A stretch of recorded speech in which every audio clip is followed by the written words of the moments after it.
Dear पिलामाने आज आम आलोचना करबा दशम श्रेणी साहित्य गद्य विभाग मातृभाषा और लोकशिक्षा। ओडिया गद्य भाषा को निजस्व कला कौशल रुचिकर कराई पारिथिबा प्राबंधिक गोलोक बिहारी धल केउ जिल्लारे जन्मग्रहण करथिले? गोलोक बिहारी धल केउ जिल्लारे जन्मग्रहण करथिले? एहार सठिक उत्तर हेउछि ढेंकानाल जिल्लारे जन्मग्रहण करथिले प्राबंधिक गोलोक बिहारी धल।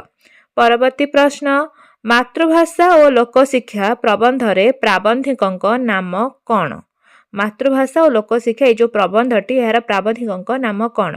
गोलोक बिहारी धल ना शरद कुमार महांती ना कृष्णचंद्र प्राणीग्राही ना लक्ष्मीकांत महापात्र? तेबे जो मातृभाषा और लोकशिक्षा प्रबंधटी रही यार प्राबंधिकଙ୍କ नाम हेउछि गोलोक बिहारी धल। परवर्ती प्रश्न, केउ पुस्तकरू मातृभाषा और लोकशिक्षा प्रबंधटी संगृहीत होइछि? Option A Godan, option B बंदी नेहरू, ऑप्शन सी ओडिया केबे, ऑप्शन डी विस्तृतिर चित्र। केउ पुस्तकरू मातृभाषा और लोकशिक्षा प्रबंधटी संगृहीत होइछि? एहार सठिक उत्तर हेउछि ओडिया केबे, जहा लेखा जाइथिला गोलोक बिहारी धलଙ୍କ द्वारा। परवर्ती प्रश्न, आम देशर भाषा समस्या कहिला मात्रे लोके काहार विवाद कथा बुझंती? ऑप्शन ए हिंदी संस्कृतर, ऑप्शन बी हिंदी इंग्रेजर, ऑप्शन सी हिंदी बंगालार, ऑप्शन डी हिंदी ओडियार। आम देशर भाषा समस्या कहिला मात्रे लोक माने हिंदी आउ इंग्रेजर कथार विवाद कथा बुझी थांती। जिबा परवर्ती प्रश्न, आंचलिक भाषा काहार प्रथम प्रयोजन अटे? आंचलिक भाषा, ऑप्शन ए जनतार, ऑप्शन बी पृथ्वीर, ऑप्शन सी देशर, ऑप्शन डी राज्यर। आंचलिक भाषा काहार प्रथम प्रयोजन अटे? एहार सठिक उत्तर हेउछि आंचलिक भाषा जनतार ही प्रथम प्रयोजन अटे, जनतार। परवर्ती प्रश्न, जनतार निजर भाषा को प्राबंधिक काहा परि आवश्यक बोली कहिछंती?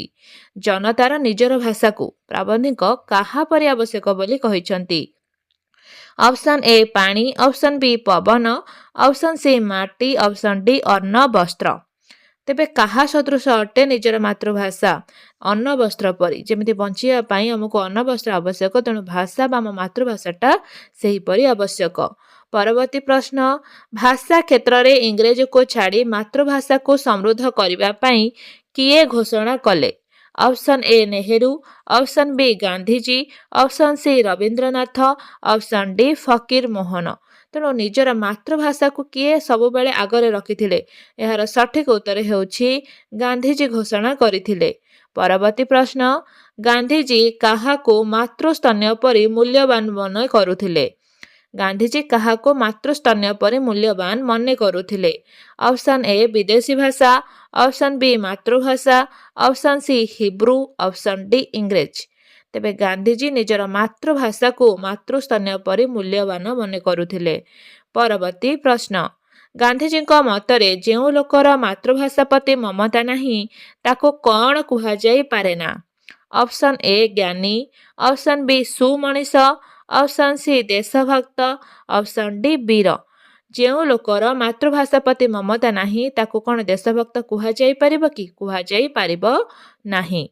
परवर्ती प्रश्न, केउ भाषार प्रभाव रे आम देश रे मातृभाषा न जानी मध्य लोके ज्ञानी हेले बोली प्राबंधिक कहिछंती? केउ भाषार प्रभाव रे? Option A Greek, option B French, option C Latin, option D इंग्राजी।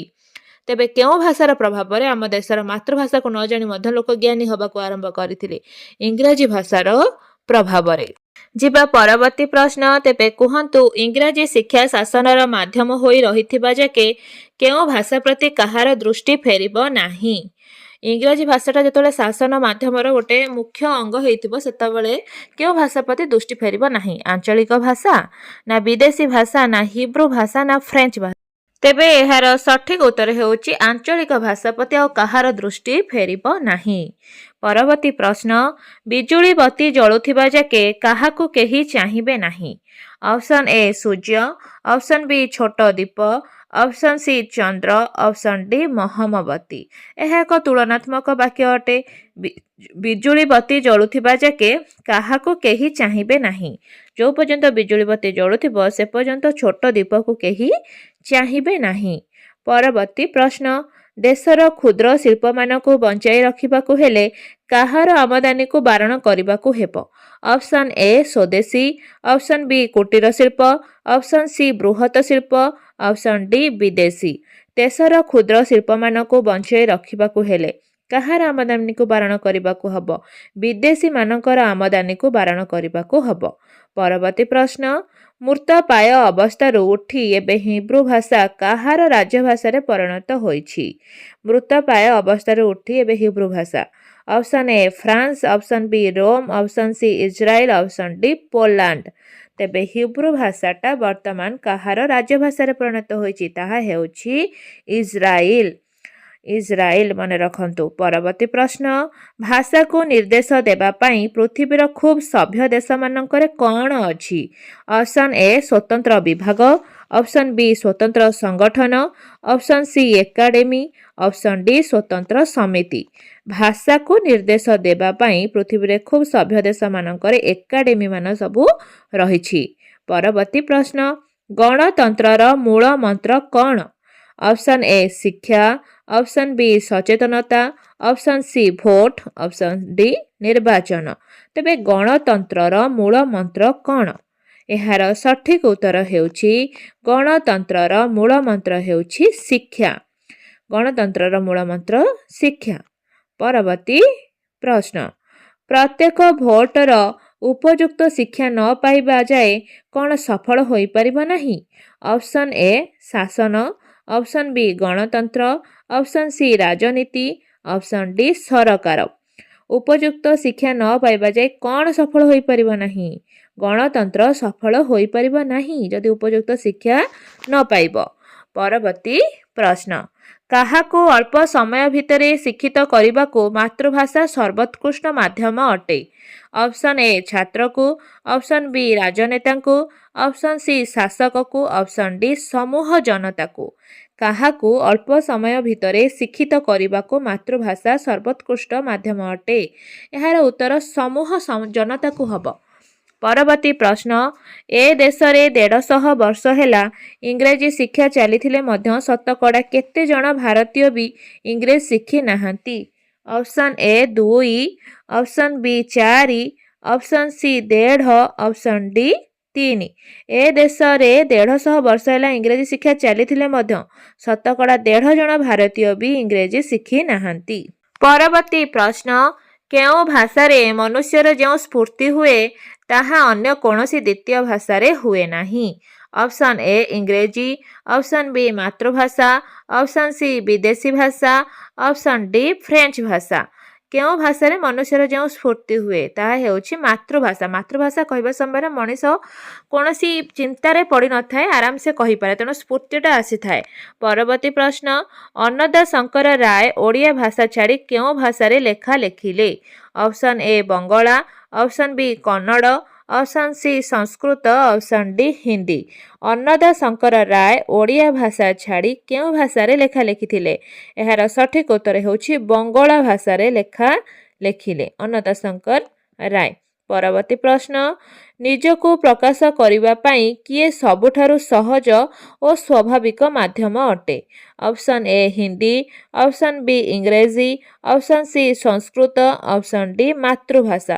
ଯେତେବେଳେ ଆମେ ନିଜକୁ ପ୍ରକାଶ କରିଥାନ୍ତି ବା ନିଜର ମନୋଭାବକୁ ପ୍ରକାଶ କରିଥାନ୍ତି, ତେଣୁ ସ୍ୱାଭାବିକ ଭାବରେ ଆମ ମାତୃଭାଷାରେ ଆମେ ମନର ଭାବଟାକୁ ଖୁବ୍ ଭଲ ଭାବରେ ପ୍ରକାଶ କରିପାରିଥାନ୍ତି। ପରବର୍ତ୍ତୀ ପ୍ରଶ୍ନ, ବିଦେଶୀ ଭାଷାରେ ଶିକ୍ଷା ଦେଲେ କିଏ ସହଜରେ ଲୋକଙ୍କ ଭିତରେ ପ୍ରସାରିତ ହୋଇପାରେ ନାହିଁ ଯଦି ଆମେ ବିଦେଶୀ ଭାଷାରେ ଶିକ୍ଷା ଦେବା? ଅପସନ୍ ଏ ଜ୍ଞାନ, ଅପସନ୍ ବି ବିଦ୍ୟା, ଅପସନ୍ ସି ଶିକ୍ଷା, ଅପସନ୍ ଡି ଭାବ। ଯଦି ଆମେ ବିଦେଶୀ ଭାଷାରେ ଶିକ୍ଷା ଦେବା ତେବେ କ'ଣ ସହଜରେ ଲୋକଙ୍କ ଭିତରେ ପ୍ରସାରିତ ହୋଇପାରିବ ନାହିଁ? ଏହାର ସଠିକ ଉତ୍ତର ହେଉଛି ଆମେ ଦେଉଥିବା ଶିକ୍ଷାଟି ସହଜରେ ଲୋକଙ୍କ ପାଖରେ ପହଞ୍ଚି ପାରିବ ନାହିଁ। ପରବର୍ତ୍ତୀ ପ୍ରଶ୍ନ, ଆମ ଦେଶର ଜ୍ଞାନ ଭଣ୍ଡାରଟା କେଉଁଥିରେ ଥିବାରୁ କୋଟି କୋଟି ଜନତା ଆଖି ଥାଉ ଥାଉ ଅନ୍ଧ ଅଟନ୍ତି? ଅପସନ୍ ଏ ବଙ୍ଗଳା, ଅପସନ୍ ବି ଇଂରେଜୀ, option C Hindi, option D Odia. ଆମ ଦେଶର ଜ୍ଞାନ ଭଣ୍ଡାରଟା କେଉଁଥିରେ ଥିବାରୁ? ଏହାର ସଠିକ ଉତ୍ତର ହେଉଛି ଇଂରେଜୀରେ ଥିବାରୁ କୋଟି କୋଟି ଜନତା ଆଖି ଥାଉ ଥାଉ ଅନ୍ଧ ହୋଇଯାଇଛନ୍ତି। ପରବର୍ତ୍ତୀ ପ୍ରଶ୍ନ, କାହାକୁ ନେଇ ଦେଶ ଦୁଇ ଭାଗରେ ବିଭକ୍ତ ହୋଇଛି? ଅପସନ୍ ଏ ପାଠୁଆ ଓ ଅପାଠୁଆ, ଅପସନ୍ ବି ରାଜା ପ୍ରଜା, ଅପସନ୍ ସି ଧନୀ ଦରିଦ୍ର, ଅପସନ୍ ଡି ସାଧୁ ଓ ଅସାଧୁ। କାହାକୁ ନେଇ ଦେଶ ଦୁଇ ଭାଗରେ ବିଭକ୍ତ ହୋଇଛି? ଏହାର ସଠିକ ଉତ୍ତର ହେଉଛି ପାଠୁଆ ଓ ଅପାଠୁଆଙ୍କୁ ନେଇ ଦେଶ ଦୁଇ ଭାଗରେ ବିଭକ୍ତ ହୋଇଛି। ପରବର୍ତ୍ତୀ ପ୍ରଶ୍ନ, ପାଠୁଆ ଓ ଅପାଠୁଆଙ୍କୁ ନେଇ ଏକା ଘର ଭିତରେ କ'ଣ ଉଠିଛି?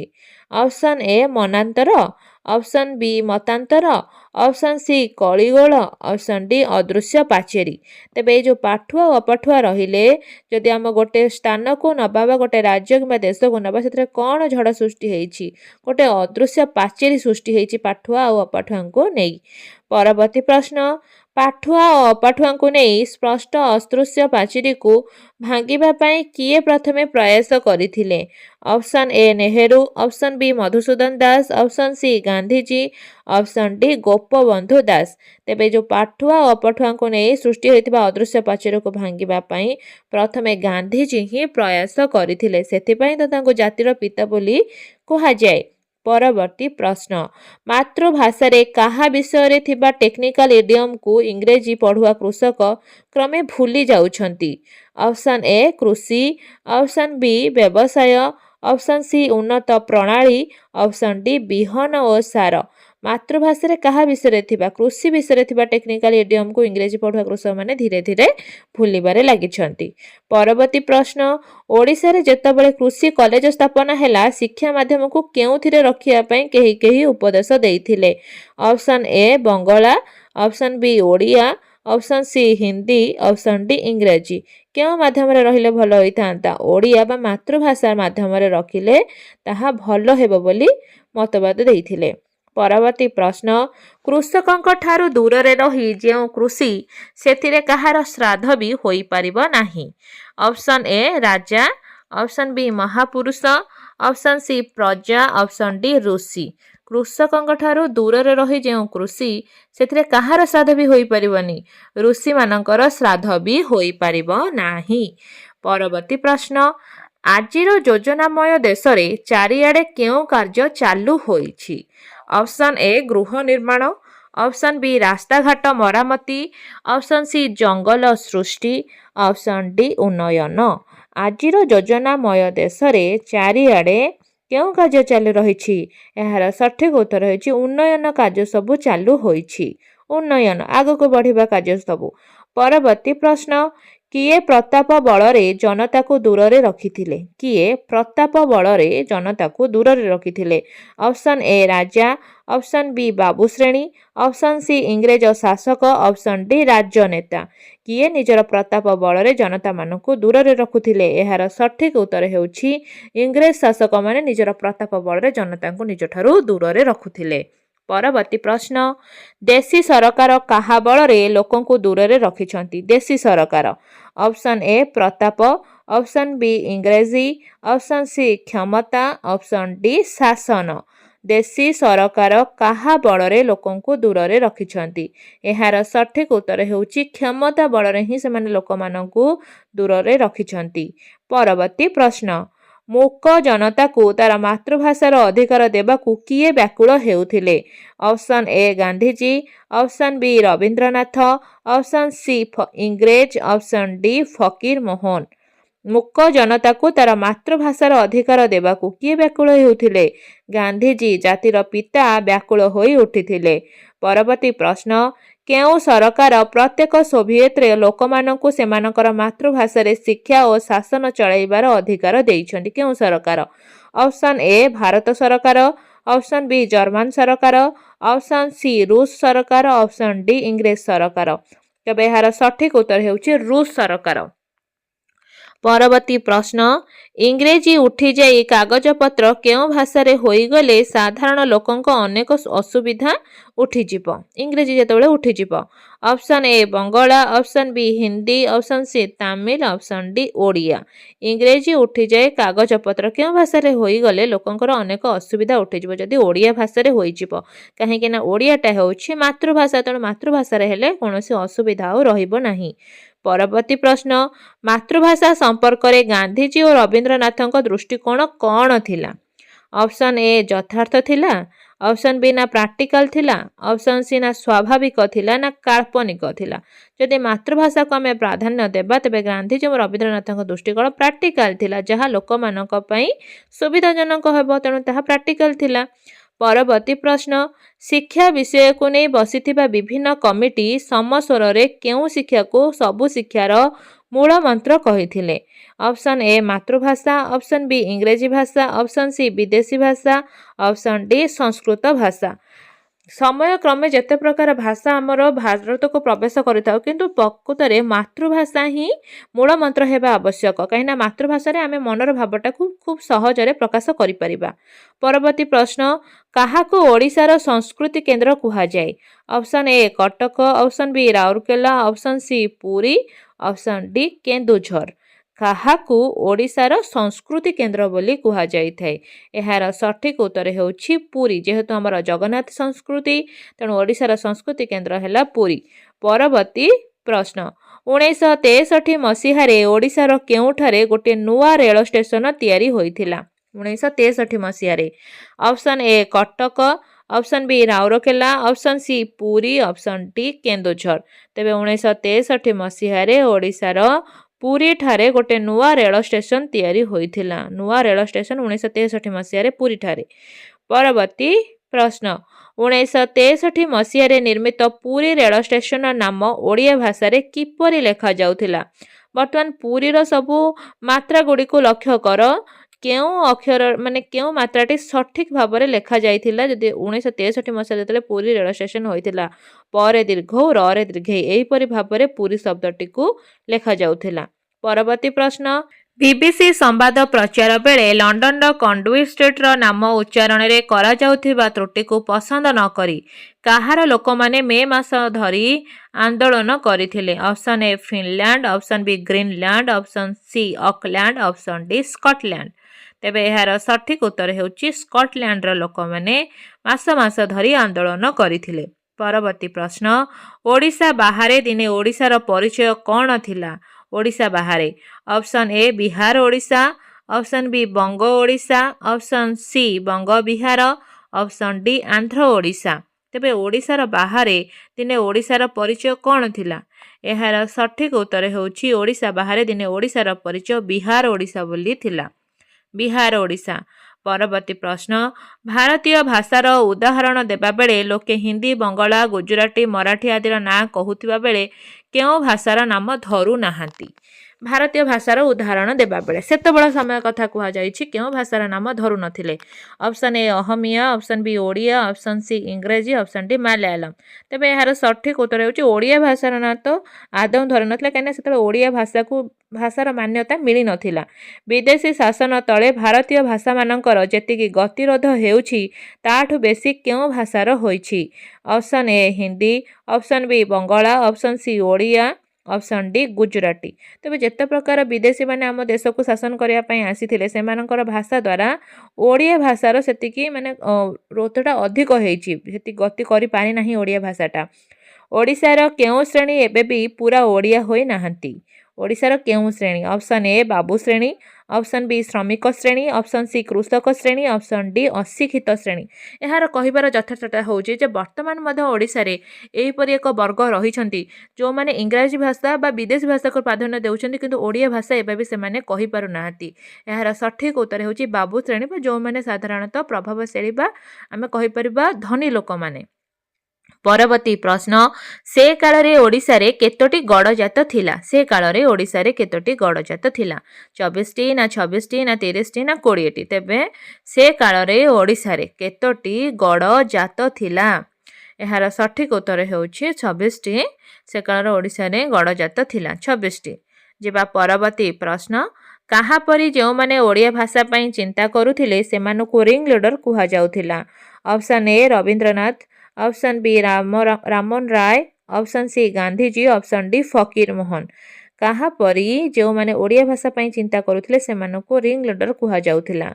फकीर मोहन को परी जो माने ओडिया भाषा पई चिंता करुथिले सेमानकु रिंग लीडर कुहा जाउथिला। परवर्ती प्रश्न, काहा पई समस्तंकर अभिमान रहिबा उचित? କାହା ପାଇଁ ମନରେ ଗର୍ବ ଆଉ ଅଭିମାନ ରହିବା ଉଚିତ? ଏହାର ସଠିକ୍ ଉତ୍ତର ହେଉଛି କୌଣସିଟି ନୁହଁ, କେବଳ ମାତ୍ର ମାତୃଭାଷା ପାଇଁ ଅଭିମାନ ରହିବା ଉଚିତ।